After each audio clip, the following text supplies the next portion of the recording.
إن الذين يكفرون بآيات الله ويقتلون النبيين بغير حق ويقتلون الذين يأمرون بالقسط من الناس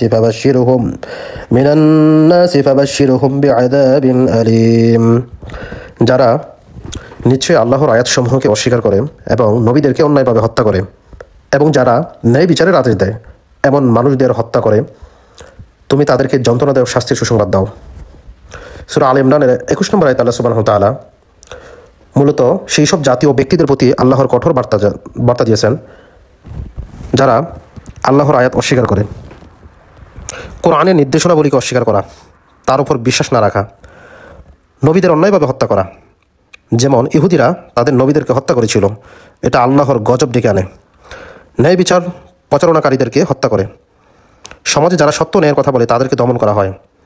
এদের প্রতিও আল্লাহ সুবহানাহু ওয়া তাআলার কঠিন শাস্তির ঘোষণা করে দেওয়া হয়েছে। আল্লাহ সুবহানাহু ওয়া তাআলা সূরা বাকারার 91 নম্বর আয়াতে বলেন, তারা বলে আমরা কেবল সেই কিতাবই বিশ্বাস করি যা আমাদের নিকট নাজিল হয়েছে, অথচ তারা অস্বীকার করে সেটাকেও যা এর পরেও এসেছে, অথচ সেটা সত্য যা তাদের কিতাবের সত্যতা প্রদান করে, অথচ এর আগেও তারা নবীদের হত্যা করেছিল, যদি তোমরা মুমিন হও। সূরা আল মাইদার 70 নম্বর আয়াতে আল্লাহ সুবহানাহু ওয়া তাআলা বলেন, আমরা ইসরাইল বংশধর থেকে অঙ্গীকার নিয়েছিলাম এবং তাদের কাছে বহু রাসূল পাঠিয়েছিলাম। যখন কোনো রাসূল তাদের কাছে এমন কিছু নিয়ে এসেছে যা তাদের মন চায়নি বা তাদের মতো হয়নি, তখন তারা তাদের একটি দলকে অস্বীকার করেছে আর একটি দলকে হত্যা করেছে। সূরা আন-নিসার 155 এবং 156 নম্বরে আল্লাহ সুবহানাহু ওয়া তাআলা বলেন, তারা কোরআনের আয়াত অস্বীকার করেছে, নবীদেরকে অন্যায়ভাবে হত্যা করেছে এবং তাদের বলেছিল আমাদের অন্তর আচ্ছাদিত, বরং আল্লাহ তাদের কুফরের জন্য তাদের অন্তর সিল করে দিয়েছিলেন।